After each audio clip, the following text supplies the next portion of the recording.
Hey everybody, we're live. Welcome, welcome, welcome. Whoa, instantaneously like two people on. That was crazy. Hi, if you're here, let me know.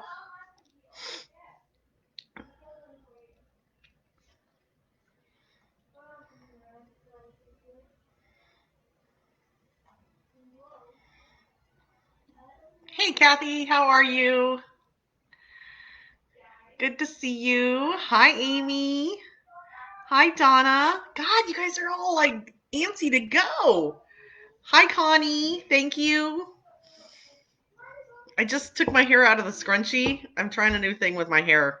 It's if I let it like air dry instead of blow dry. I don't know. Amy set an alarm for the live at 5. Very good. This is our second to the last live at 5 before the election. I'm assuming, hi, Patricia. I'm going to plan on keeping this going even after the election. So hopefully, we have a good outcome on November 3rd, and then we'll change this to Friday with the mayor. Or maybe not Friday. Maybe we'll get a live on Friday and we'll do this on Tuesday or Wednesday or something. I don't know. But we'll certainly poll the audience and see what works best for you guys, because I do like the communication that we've got going on. So I am a little bit late tonight, which usually I'm early. So I'll give it just a couple more minutes. If you've never been on a live at 5, just a few little tidbits, which are that I am a mom of 3. Oh my God, I had to think about that. I'm a mom of 3, got a couple pets. It's like a zoo. So if things get chaotic in the background, don't worry. We've got it completely under control. We're going to talk a little bit about the Army base tonight. And so I'll be talking about that. And I'll certainly take your questions about that. At the end, we will talk about whatever you guys, Tuesdays are city council meetings, Patricia, you're right. So maybe like a Monday or I don't know, we'll figure it out. Monday might be nice to do a Monday live, only because maybe I could give people a heads up as far as what's on the agenda, so that if you aren't like tethered to the city's website like I am, you'll actually know what's coming up. So I really believe that citizens should be more informed, not less. So thank you, Amy, for sharing. If you all are on here and you would like to share on your personal page that I am live right now, that would be great. I would appreciate it. So like I said, we'll talk about the Army base a little bit, and then we're going to take general questions and answers. If we get off track, we get off track. It's no big deal. As I said, this is our second to the last live at 5. So is my sister here, Jen?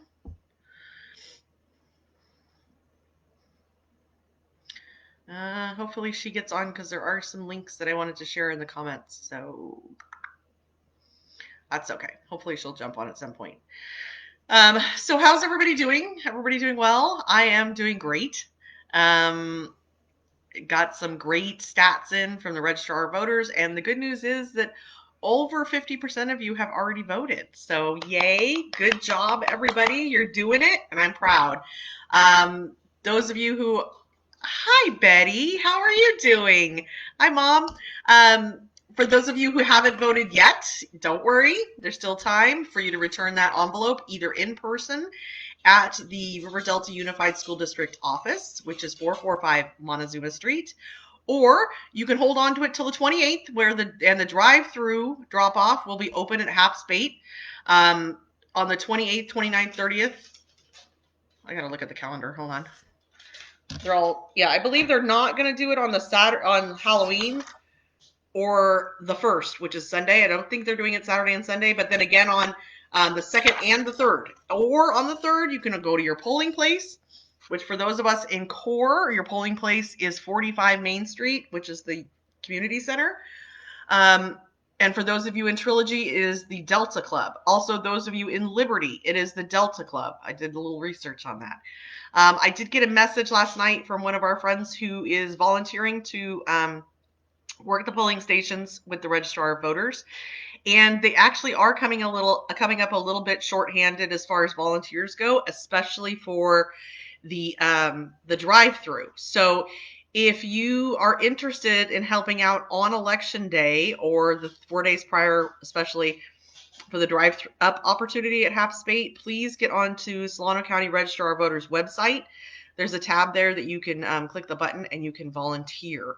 I know that they have plenty of people to work the polling stations. Homecoming, hi Patricia, you're voting in person. That's great. Me too. And our in-person polling station is the same as yours, and that is at 45 Main Street. So that's the community center that's just up from the senior center down by the foot of Main. And they will be open till 8 o'clock at night. Polls close at 8 on November 3rd. And I just, by the way, this is a great opportunity to correct something that I said on a previous live at 5. Because your candidate for mayor is not afraid to admit when she makes a mistake, and I made a mistake. And it was on the live that we did about voting. And I'm really grateful to actually the city clerk of Rio Vista reaching out to me after watching the video. And he said that I needed to fix something, and he was right. I did not say or make it clear that after November 3rd, the Registrar of Voters has 30 days to certify an election. So for that 30-day period from November 3rd to December 3rd, the results of the election are not set in stone. They are not certified. So even if the person who wins for council or for mayor has a wide margin of votes, technically that election is, you are not a certified winner until 30 days after the election. Really, that comes into play when you're looking at close elections or elections where votes might be contested or something like that. So just FYI, it's 30 days. And then on December 3rd, the election is actually certified. And then I will be sworn in on December 8th. So December 8th, I am sworn in, and it's a pretty light agenda usually for that meeting, where the outgoing, we say there's some nice things about the outgoing and then nice things about the incoming, and then I get sworn in. So that, I just wanted to correct the record. If I didn't make that clear, hopefully now it is. Any questions before I get started on Army Base about voting or about, that process? Because it's totally the most important part of everything. But yeah, like I said, over 50% of Rio Vista has already voted, and you're doing a great job. I actually think we're going to have a record turnout for this election, and I'm super proud. So people are fired up, ready for changes. Okay, so let's talk Army Base, guys. This so you'll don't, if you go to my website, you actually won't see anything on my website about the Army Base, and it's for a couple of reasons. I think the Army Base is a super important topic, and I think that it is something that the next mayor is going to have to definitely going to have to take on, not as like I'm trying to think of the right word. Honestly, we should want to. We should want somebody who really wants to push this this project forward, because it has been languishing. It has been pretty close to dead about 6 times, and we've had to resurrect it about 12 times. And so I just, it is important. The Army Base is important, and I think it's part of an overarching is some of those overarching issues that I talk about a lot, and we'll tie that all together. So a little history on the Army Base. If you are curious, I actually found this really great website, and it's called militarymuseum.org, and it is so cool because it has historical documents about the Army Base and pictures, and it's really very interesting. So I did gather some information about the Army Base, and I will tell you that I got it from 4 sources. So we're going to talk about some of that sourcing information. Most of it came from the Daily Republic. A lot of it came from militarymuseum.org, and some of it came from the deltaresearchstation.com. Sorry, Pete, are you trying to... And my husband is trying to get all that in the comments. Bless his little heart. So the Army Base in Rio Vista opened in 1911, friends. That's how old it is. And it went through several different purposes throughout its time as an actual army base. It was for a long time a storage facility. It was very important during the Vietnam War, believe it or not. I did not know this. In 1967, they decided to sort of reconfigure the army base and make it a base for amphibious vehicles that they were sending off through San Francisco to Vietnam. And it was a great thing that it was there in 1967, because in 1967, if anybody remembers, that was the year that a very big ship hit the Rio Vista Bridge. And so the bridge was unusable. So they were pulling double duty out of the army base. And so they were using some of those amphibious vehicles to foot ferry, what they called it. They called it foot ferrying people across the river for school.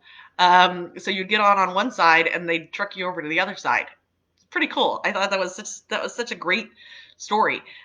There's lots of great stories associated with the army base when it was an army base. And uh, I think that whatever we do with the army base, I think it would behoove us to really sort of honor some of that, because it's a great historical site, for this nation. And for anybody who has served in the military, first of all, thank you for your service. But also, it's kind of cool how you can tie it into, how Rio Vista played a role in a pretty important way in a lot of the conflicts that we were involved in as a nation. So, first of all, that is a very cool part of our history. I think we need to honor it. So in 1911, like I said, the Army base formed in 1911. It was actually the U.S. Army had a lot of land in this area. That a lot of it they were leasing, but some of it that they had purchased because it was an important staging area because its location, its proximity to the port of San Francisco. So the base closed in 1995. It was part of a whole bunch of bases that closed in 1995, and we acquired it in 2003. And the city of Rio Vista purchased the Army base, I think, for like $1. It did come with some restrictions as far as what we can do with the property. We can't put in a parking structure. That would be a horrible waste. But for the most part, the things that all the ideas that I've heard about the army base do fit in with the deed and what we can do with that property. And it is a 28-acre site, so it's big, y'all. It's a very large site with it has amazing potential because of its location. So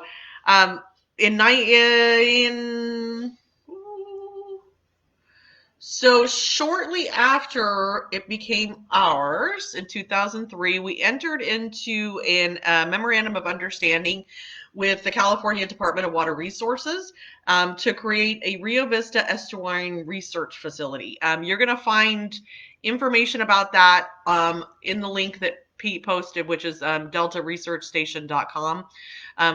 It's really interesting. So that station, I'm sorry. So with Cal DWR, we also entered into an MOU with U.S. Fish and Wildlife to carve out a 5-acre parcel for an endangered fish refuge and technology center. That is a mouthful. So that left once we carved out those things for the estuary and the research station and all of that. That left about 11 acres, which, according to the EIR application, the Environmental Impact Report application that we did with CEQA, they were envisioning, I'm sorry, let me turn the page. They were envisioning that they were going to have about 244,000 square feet to develop total on the project. 110,000 square feet for the research station. That's that Estuarine project that we just talked about. They wanted to put in a 150 room hotel, a 9,000 square foot restaurant. I'm assuming that's going to be a restaurant and like a meeting space. That's big. 21,000 square foot community center and that would leave 12.3 acres of sports fields and parks. Now, all of this information is in the CEQA application that the city made to the state of California. That was in January of 2010. And this was on their notice of development. So you have to, it's a 3-step process in CEQA, and notice of the development is, one of those processes.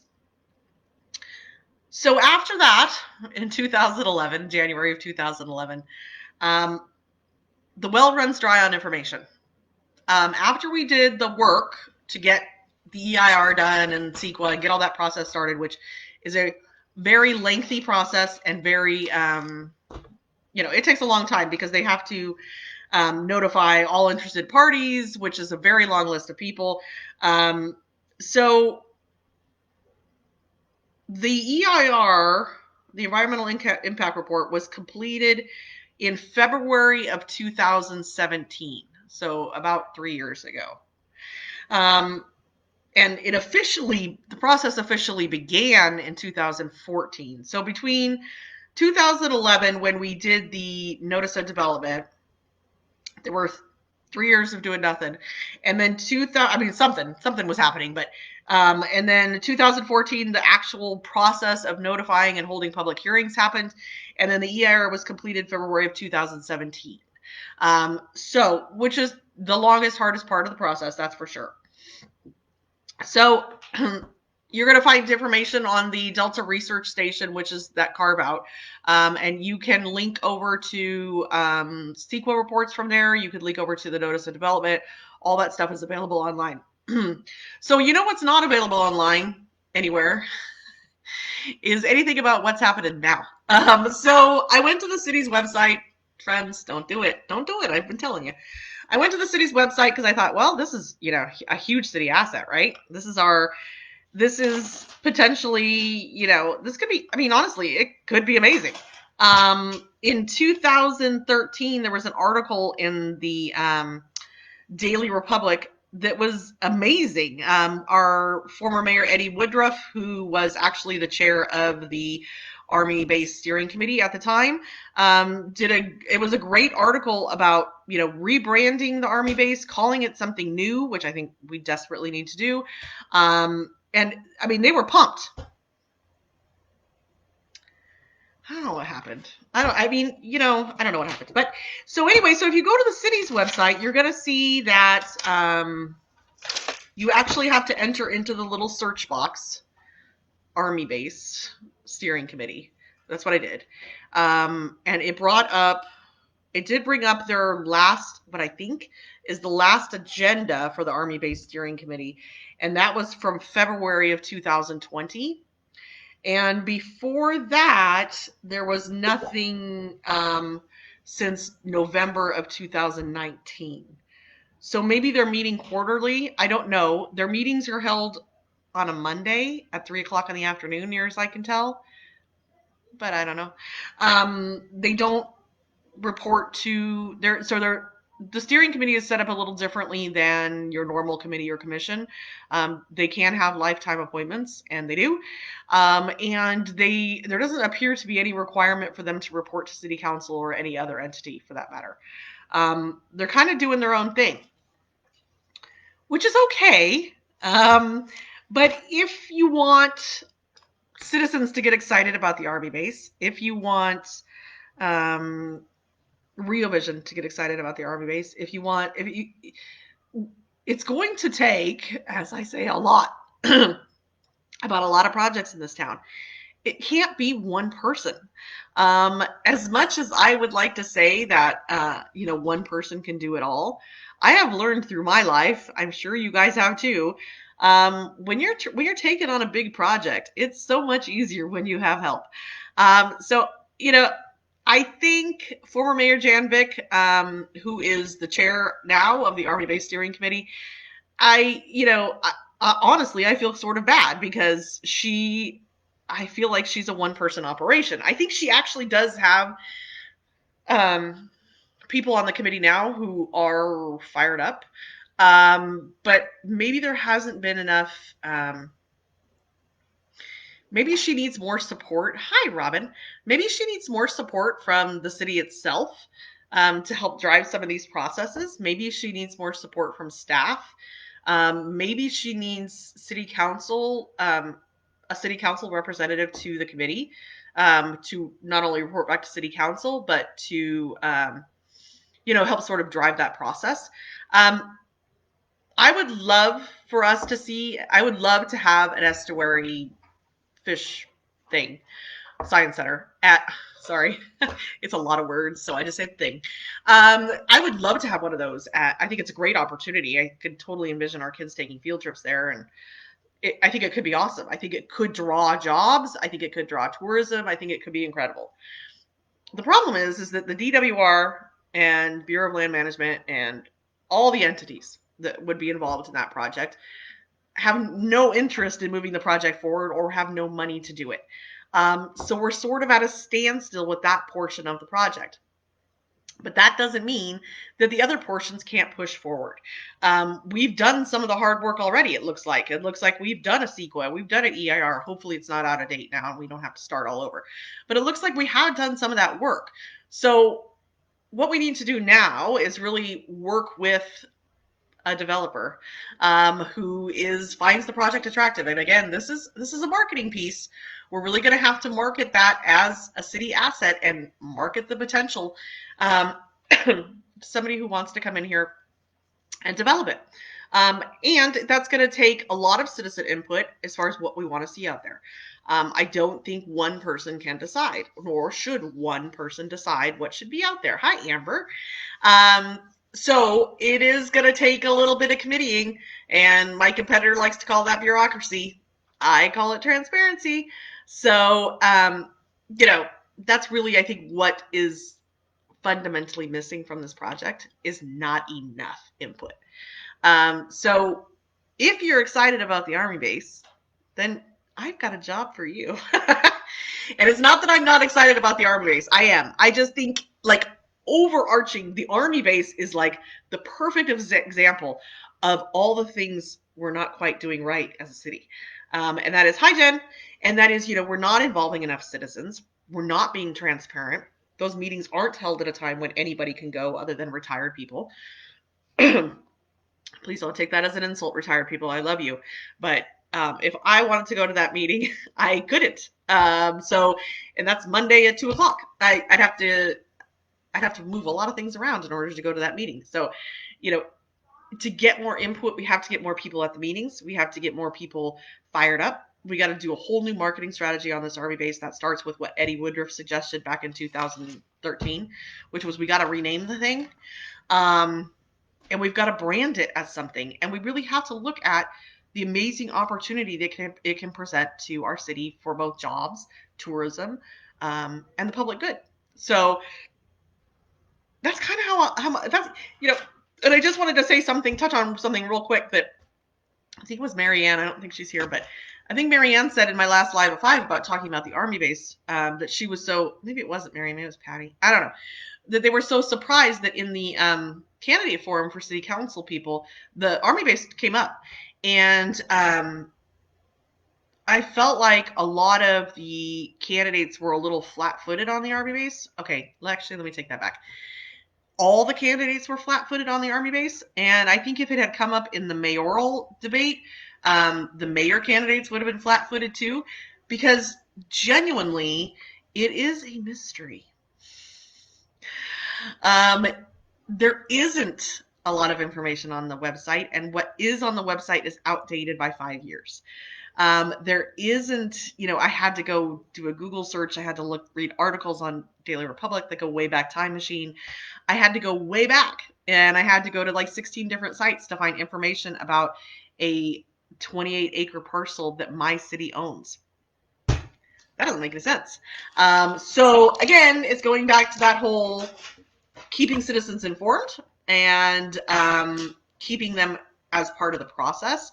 And so take it easy on your city council candidates in this regard, because genuinely, if, for one, they didn't know the question was coming. And for two, even if they had known the question was coming, it would have taken about 6 hours of research on their part in order to figure out what the heck is going on. Because that's how long it took me.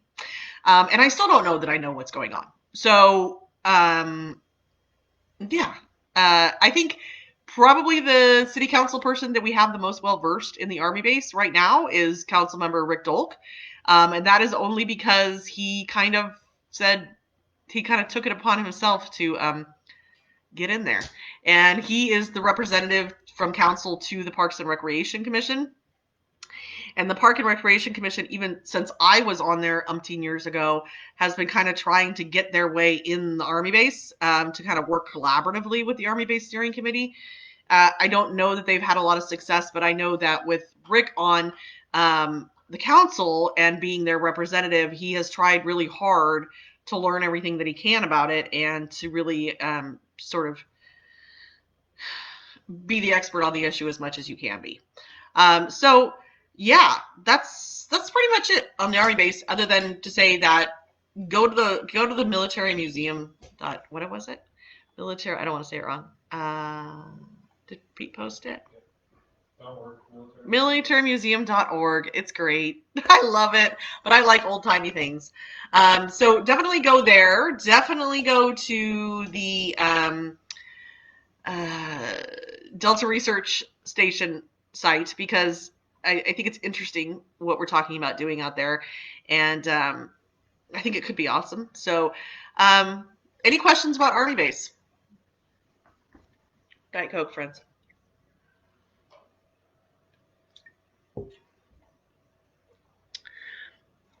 No questions about Army Base? Okay, so let me touch on the airport real quick because I said I would. I don't know if I have airport people on, but so the airport is sort of similar. It's interesting they both start with A's. So the airport is sort of similar, a similar situation, except for that the city of Rio Vista did invest in the airport and did take it on as an asset and put a lot of money into it and got FAA grants and did try to turn it into something. I see your comments. Just give me a second, real quick. So anyway, so we did turn that airport into a $1.3 million asset to the city of Rio Vista. It is an asset to the city of Rio Vista, and we should start treating it like one. The treatment of tenants at the airport is abhorrent, bordering on unethical. I've said it before and I'll say it again. Tenants are customers of the city. So even though you're paying rent to the city and so therefore you're sort of beholden to your landlord, the truth of it is most of the tenants, some of the tenants live in Rio Vista. They're actual citizens too. And so it is up to the city to treat them like the customers that they are. I don't understand why there is this contentious relationship between the city of Rio Vista and the tenants at the Rio Vista airport. But it's not productive, friends. And I'm not here to say who's right or who's wrong or who's bad or who's not. I'm not here to do any of that. What I'm here to say is that the airport is an asset and we need to start treating it as such. We need an airport advisory commission to come back to work. They have been on hiatus and because of COVID, I guess. I hope that's why. And, I'm not an expert on aviation. Nobody at City Hall is an expert on aviation either, by the way. Nobody at City Hall has ever run a municipal airport, nor have I. So I defer to the experts on this, and I think, it would behoove the city, honestly, to take the airport off of the plate of the Public Works Director. The Public Works Director, I don't care who you are. I don't care if you're Dave Mullally. I don't care if you're Robin Bray. I don't care if you're, most qualified Public Works Director ever in the history. They don't run airports. They don't. It's not a thing, friends. And having a husband who works in public works, it's not a thing. They don't. It's a totally different. Knowing how to run a water sewer system or knowing how to maintain parks has nothing to do with the airport. The airport is a totally separate entity. And I couldn't have said it better than Rick Dolk said it. The director of public works has no business going out to the airport with a clipboard and checking stuff off. She has better things to do. So my best suggestion going forward on the airport is for them to take it out of the public work director's hands. And I think either that looks like a fixed base operator or an actual airport manager to run that thing. And, because I think the longer we go not addressing the elephant in the room that is the relationship with the airport tenants and the city itself, the longer we go not addressing that, the more of a problem it becomes. We're kind of seeing that now. We're kind of seeing that, over the last, I would say 4 years or so, we have really kind of seen the city sort of take a approach to a lot of issues, which is, well, if we don't talk about it or we don't acknowledge it or if we don't take any responsibility for it, then somehow magically it's just going to go away. Well, we've seen that strategy doesn't work. And, and I don't know if it's ego. I don't know if it's fear. I really don't know what the reasoning for it is. I'm the kind of person who always takes responsibility for my mistakes, and I will even take responsibility for other people's mistakes.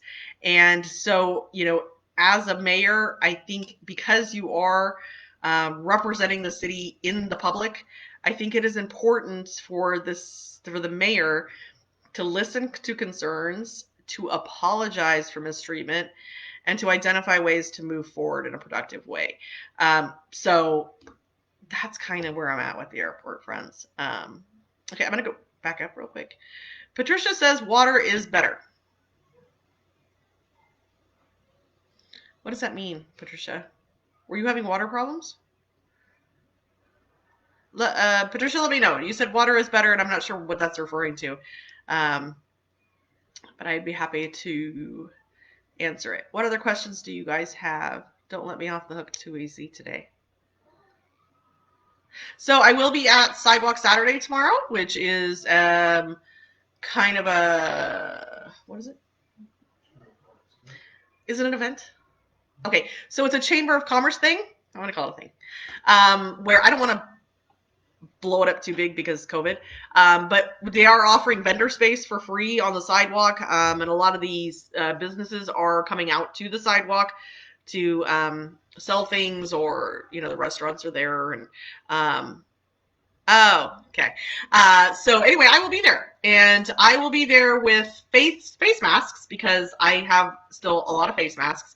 And I'd love to give them away for you all. So if you're around and you want to stop by, I will have a table. I'm hoping to set up over by the bakery, partly because of my addiction to carbohydrates. I'm not going to lie about it. Also because I think that the bakery people are the cat's meow, and they love me and I love them. So so I'm hoping I will be over there kind of in that alley area eating donuts and, stuff. So you should stop by.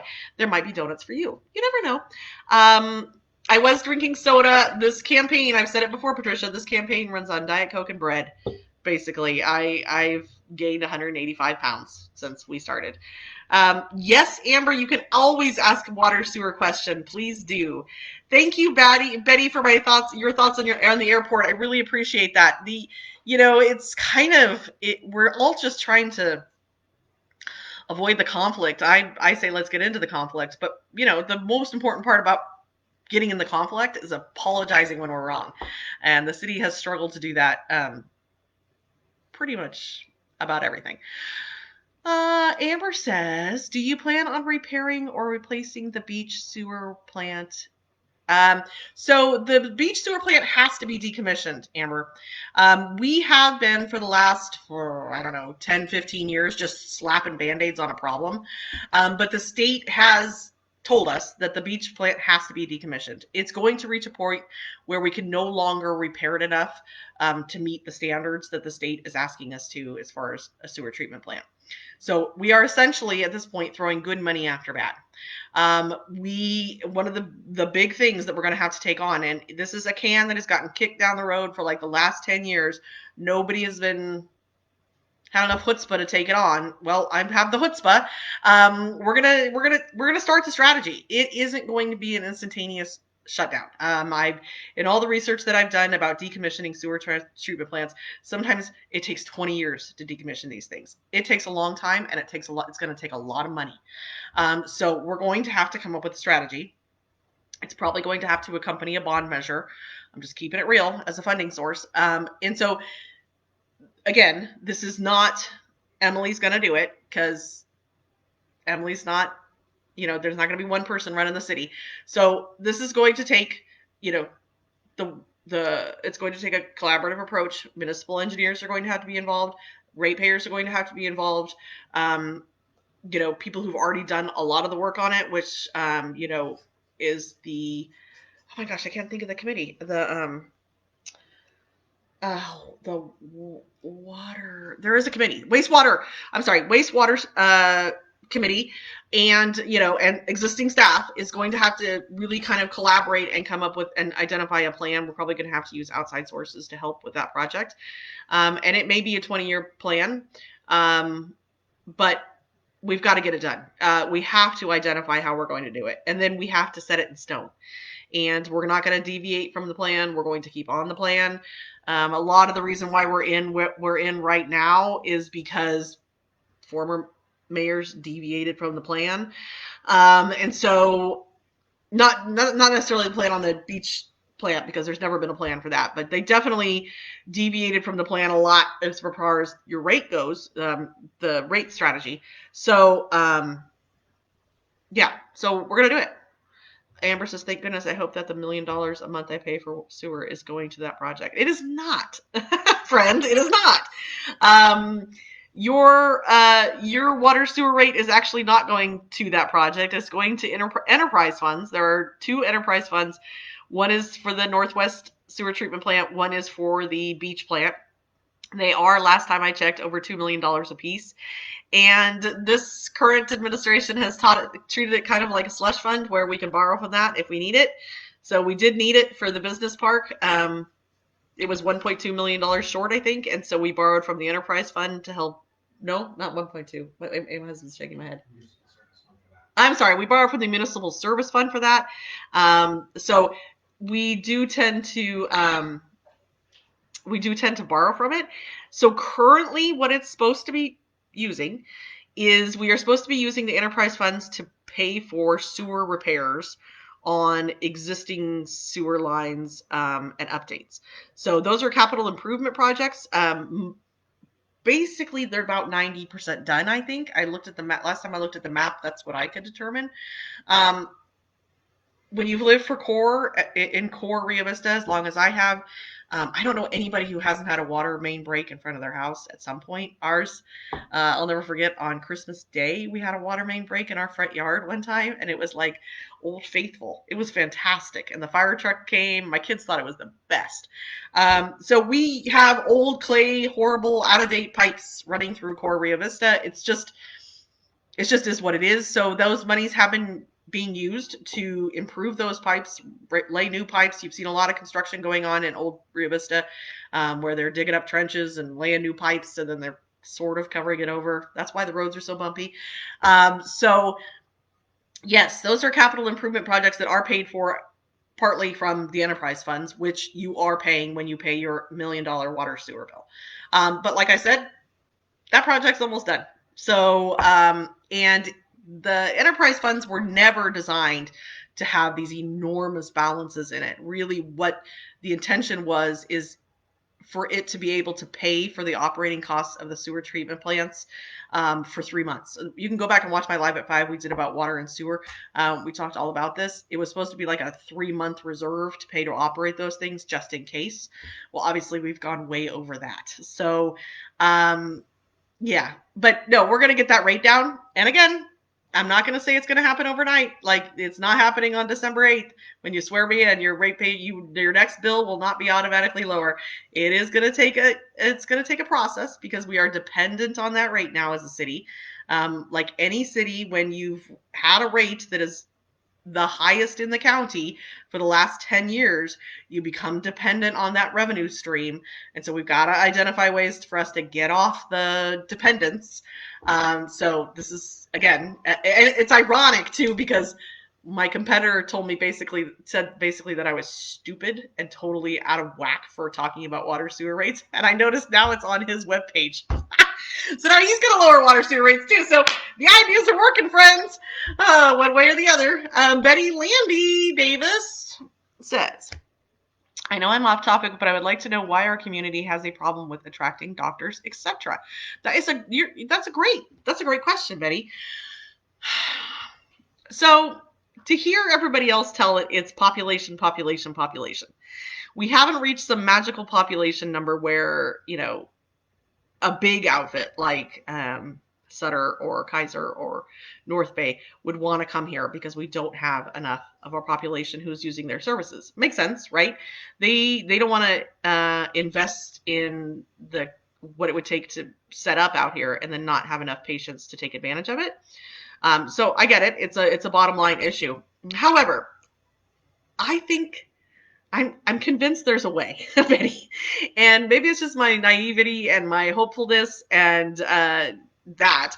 I don't think we've exhausted all the options. We have had one person in charge of getting a medical facility to our town for the last 3 years, and that was Mayor Ron Cott. He, all by himself, worked on this project, and not taking it away from him, he probably worked very hard on it. He did get Kaiser to come and do flu shots on Bass Derby 2 years ago. They keep saying that the mobile unit is going to come back after COVID. That could be all very well and true.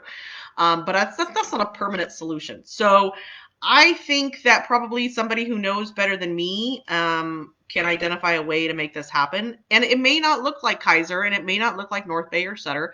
It may look like somebody who just graduated from med school and wants to set up a private practice, or somebody who is looking to get out of Kaiser or North Bay or Sutter and wants to just run a family clinic here in town. That's what we used to have. We used to have Dr. Paredes, right? Dr. Paredes was here. He wasn't associated with any big conglomerate.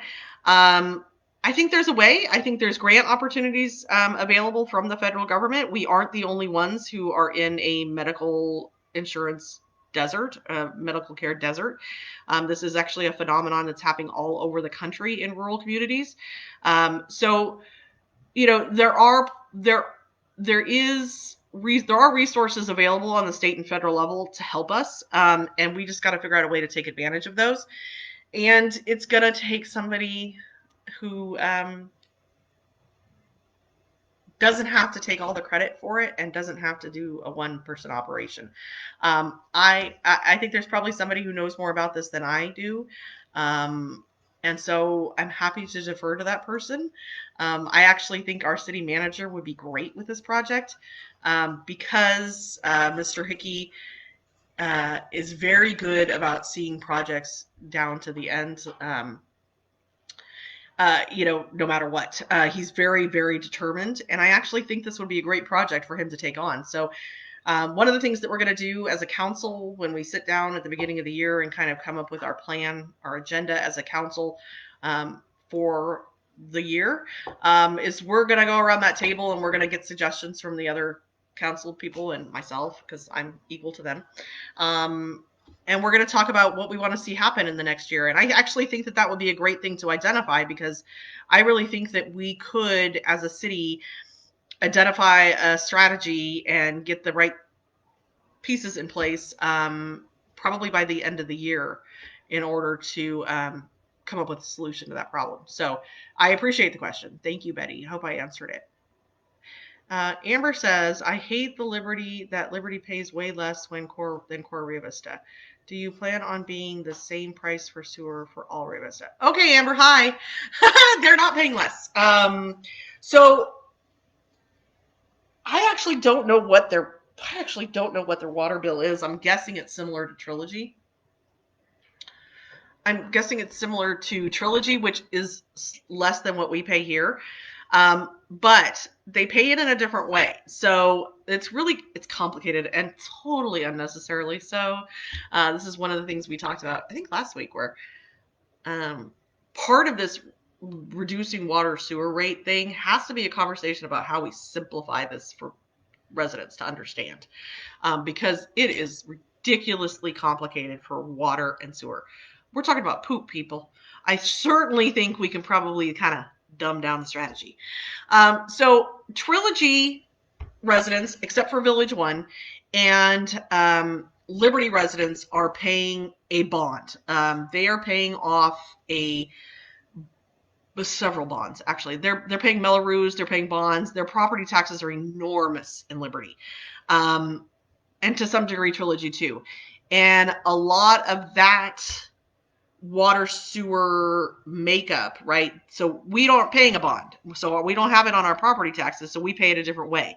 We pay it through our sewer bill.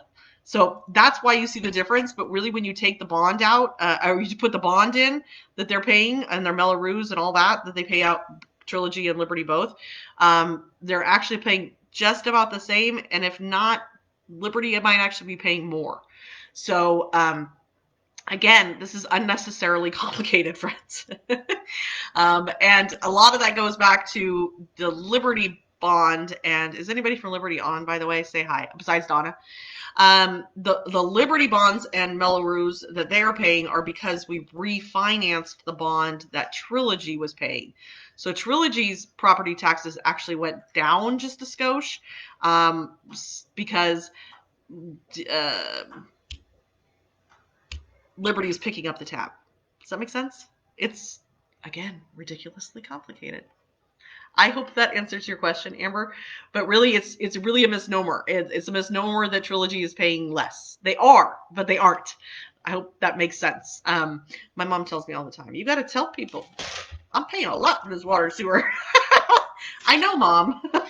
Then she tells me what her property tax bill is, and I go, oh, okay, yeah, I know. Total bill's about 90, I heard. Do you get? Oh, hi, Clark. I didn't know you were here. I thought just your lovely wife was here. Are you guys got two computers going? Hi, Clark Bilaruski and Donna Bilaruski from Liberty. Clark, do you want to share what your water sewer bill is? Because I actually don't know. Mine's like 154. I don't know. This is a terrible thing to say, but actually I sort of stopped paying attention because it's just one of those things I just pay. It is what it is. Clark, you don't have to share. So again, identifying ways to make that rate strategy make sense to ratepayers. $93 Clark pays. That's your total? So he is so yes, so Liberty is, so if it's around $90, their bill is less than our bill. But again, they are making up for it in other ways. They're paying enormous property taxes, because we refinanced the property taxes, the Melrose, that the bond, whatever, that Trilogy was paying. Sorry. It's complicated. And unnecessarily so, friends. It doesn't have to be this complicated.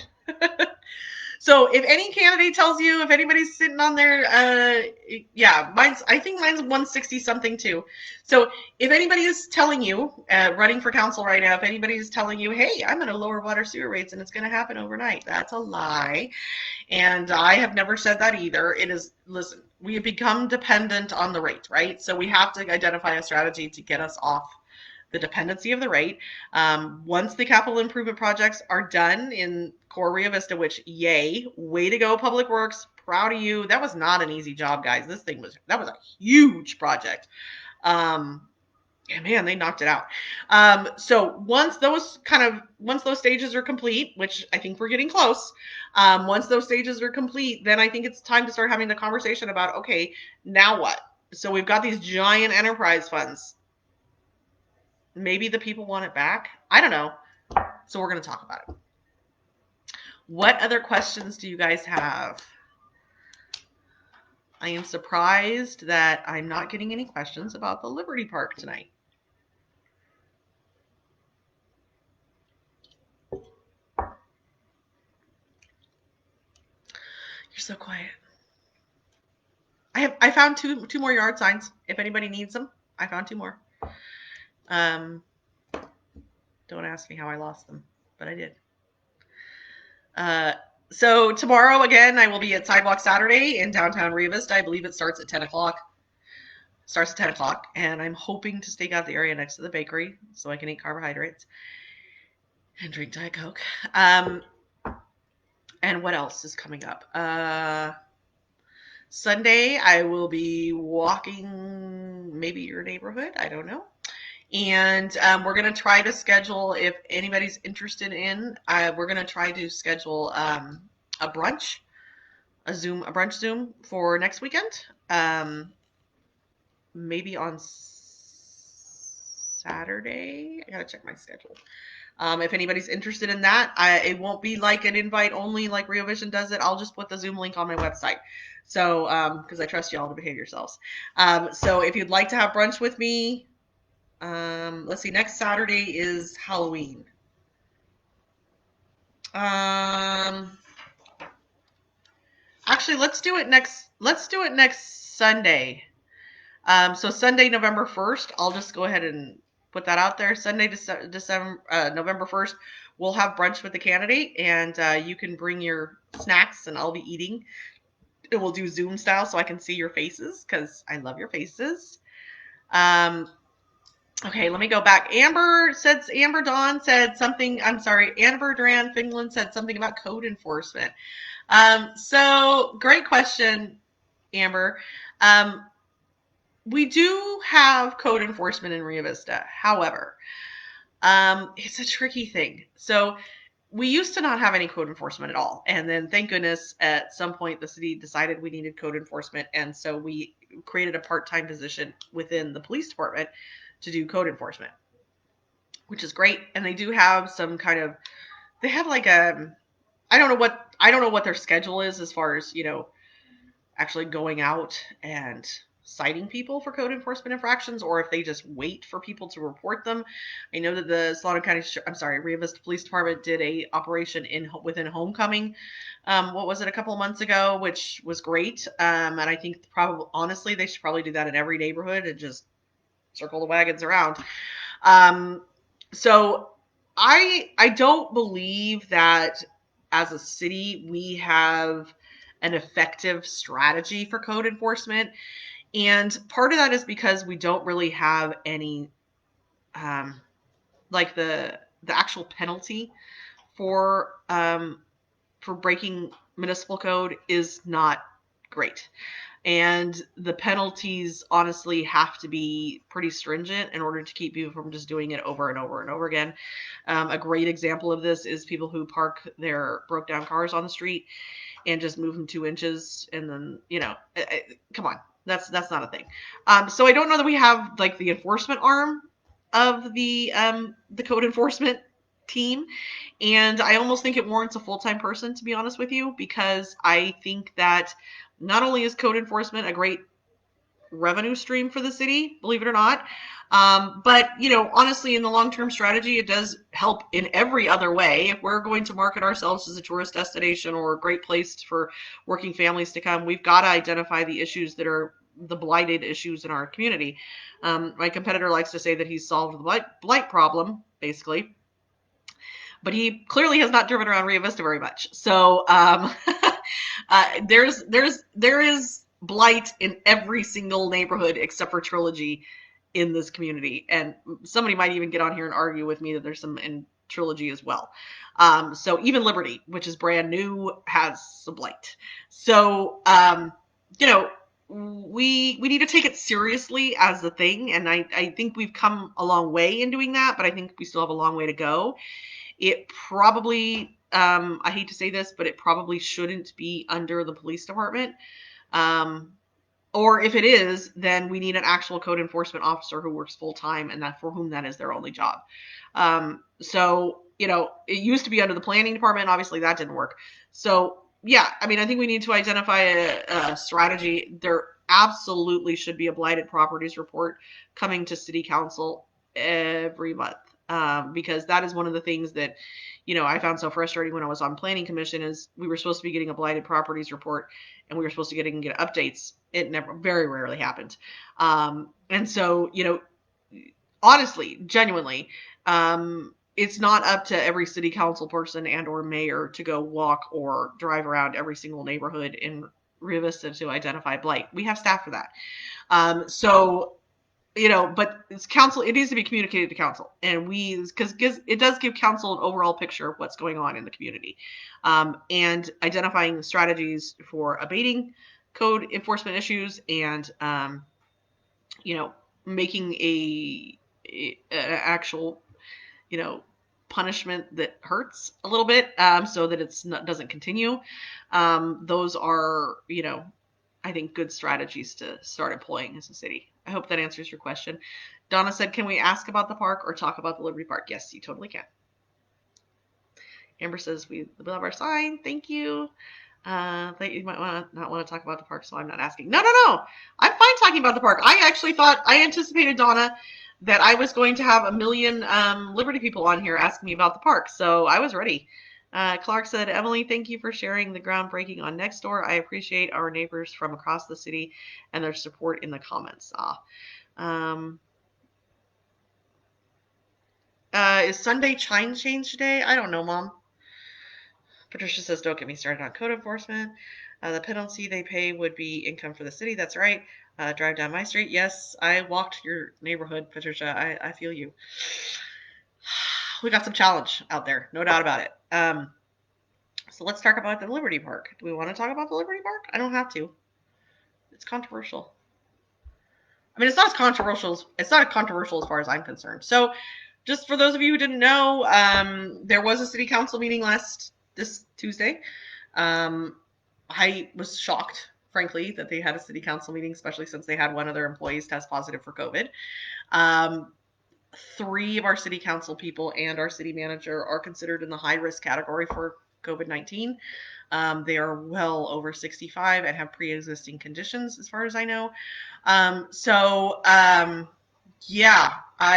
They basically took their life in their hands, as far as I was concerned, to have an in-person city council meeting to award a bid for the 1.7 acre mini park in the Liberty subdivision. I can't prove that it was a campaign stunt, but it felt a little bit that way. I don't know about you. Anyway, I want to say that Liberty friends, I'm proud of you.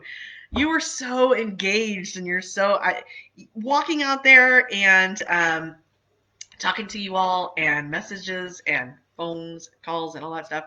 I am so glad you live in Rio Vista. So your community is like super fired up and super engaged and super duper paying attention, and I'm super proud of you. I can't remember the last time. I mean, it's been a while since the city's had that much public comment about something that they thought was just going to sail through like nobody's business. I'm so proud of you for submitting public comment, which isn't easy in this time of COVID, and I thought all your comments were spot on. And let me say this. I'm going to say this because I don't know why, but nobody else wants to. So here's what I'm going to say to you about your parks, and I have said it before. I'll say it again, and I'll just keep on saying it. Here's what I'm going to say about the park issues in the Liberty development. It is not the city's fault, but is now the city's responsibility. And we have a responsibility to you as citizens of Rio Vista to make sure that you are given this. We are creating opportunities for you guys to enjoy your neighborhood and can be connected to the rest of the community. So while we didn't do it, your slick developers did it. It is now our problem as a city. And for whatever role I played in you guys being deceived or promised things that they could never deliver on, because I was on planning commission, for whatever role I played, no matter how tertiary or, no matter how minor, I apologize. And that's absolutely what you should be demanding from the city council members who were sitting up there and the ones who voted last Tuesday to give you this tiny park. If they could just bring themselves to say, I'm sorry. I am sorry that your first impression of Rio Vista was that we're a city who doesn't live up to promises. I am sorry that the developer talked you into paying for a higher valued lot so that you could look out on a park that is essentially a dry, dusty field and isn't going to be anything else anytime soon. I am sorry that promises were made to you that cannot be, that LGI had no intention of keeping. I am sorry. And going forward, you're going to have a mayor and a city council who is interested in you guys being happy and being productive and included members of our community as a whole. So, what is that noise? Oh, I think like the fan kicked on my computer. I'm overheating it. One of the things that I'm just going to just talk on just real briefly is to say that they are having, yes, it's a very tiny park and they're going to put in a very large soccer field. Donna, you funny. Yeah, it's not going to be a soccer field really. I did meet, in fairness, I was summoned to Robin Bray's office to talk about the soccer field aspect of that park, probably almost a year ago now. And I expressed to her that it's really way too small. And I have given her dimensions on what soccer fields actually need to be sized at. They're enormous. And so probably if once it's done, Donna, that probably will be a great field for us to run like our playground program, which is for our 2s and 3-year-olds. Or maybe we can get a 6U field on there. Maybe. It's going to be a push, but maybe. So it's great to have wide open grassy areas, though, just from a coach's perspective. I can practice. I could do a training session for 16Us on a lot that small. I mean, I will find a way. I like any open grassy area that I can get. But as far as matches go, yeah, it's too small. But I was involved in the process, sort of. I was asked, I guess, and so I made my thoughts known, and there we are. So I can't remember what I was saying. Oh, so there is a grand opening tomorrow at 3:30 at the park. I have lived in Rio Vista for 40 years. I have been involved in city government probably for the last 15, maybe. And I have never, ever, ever in my life seen a bid award get approved and 4 days later have a groundbreaking. Never. I have never heard of this ever. So I am guessing that the groundbreaking was already planned. No matter, I guess, whatever it didn't matter what the city council was going to decide. And I think it's it's shameful, frankly, that the city invited the mayor and the vice mayor, Hope Cone, and Walt Stanish, who is the chair of Planning Commission, who are running for council and mayor. That's their slate. I think it's shameful that they did not invite, all the city council members. That is shameful. That includes Rick Dolk, that includes Don Roos, and I don't know, Dave Hampton might have been invited. I don't know that part. But for sure, Rick Dolk and Don Roos were not invited. I can't frame it any other way than to say it's smelly. It's a smelly thing. And I don't know, I don't live in Liberty, so I can't tell you how it makes you guys feel, but it would make me feel kind of, I don't know. I'd be a little pissed. I'll be honest. Even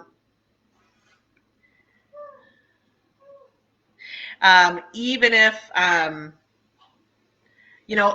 noticed also on the invite list that they have invited Robin Seibert, who's the president of the Chamber of Commerce, and Edwin Okamura, who is the president of Rio Vision. So I'm just really unclear on what their roles were in this park and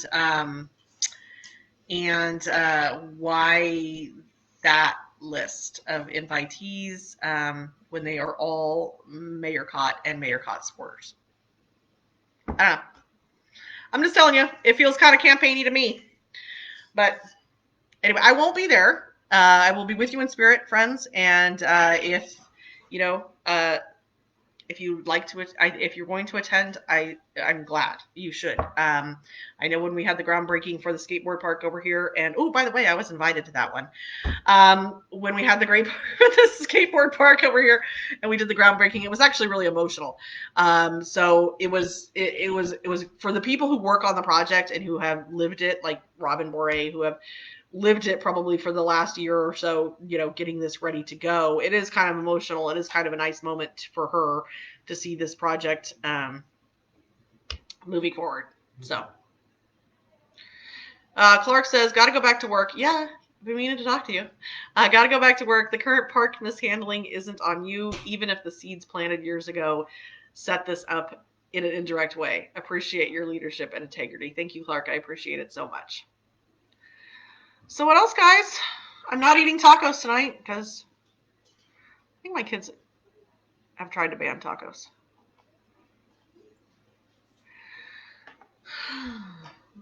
Any other questions?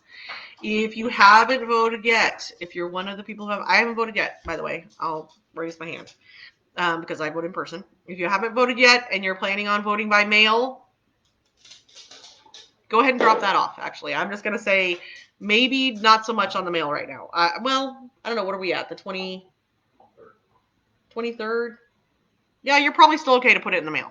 But really, I highly recommend that if you're going to not vote in person, I highly recommend you drop it in the box at the River Delta Unified School District. I think that is a surefire way for your vote to be on time.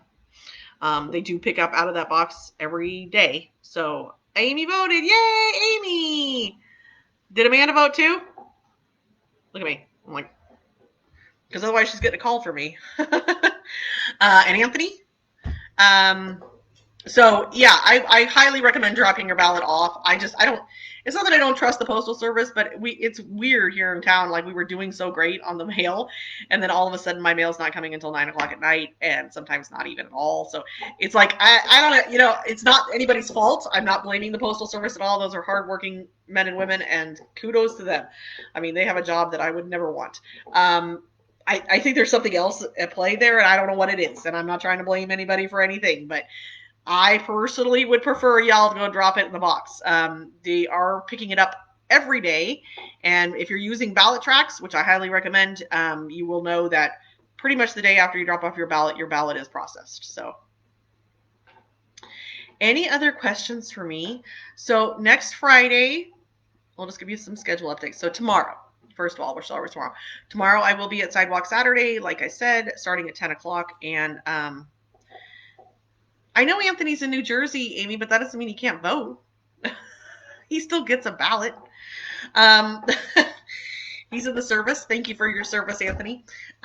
So, what's I saying? Saturday. I'll be downtown Saturday for Sidewalk Saturday at 10 o'clock.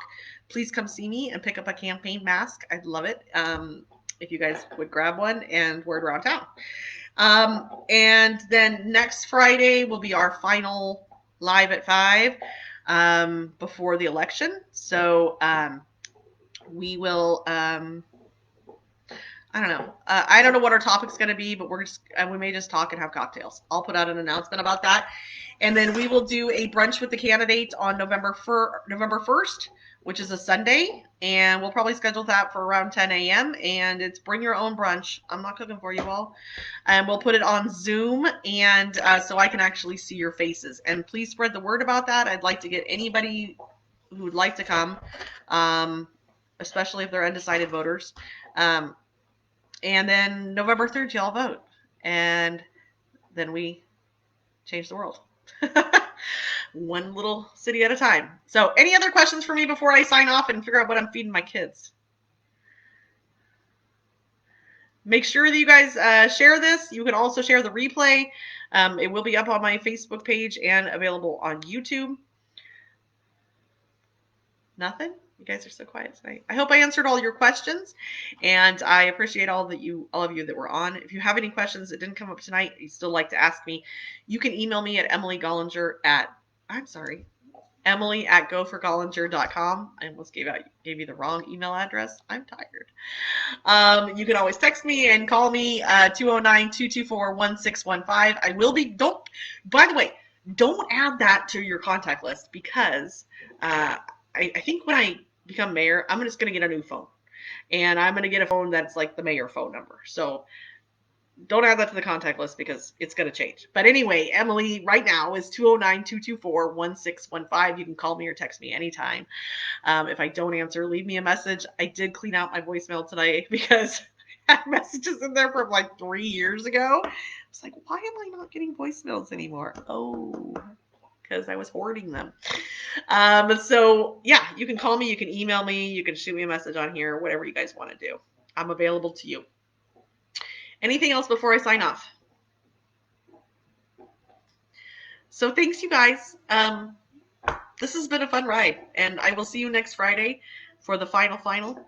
And I may have a margarita, and people can talk about that if they want. So I'll see you guys next Friday. Bye, everybody.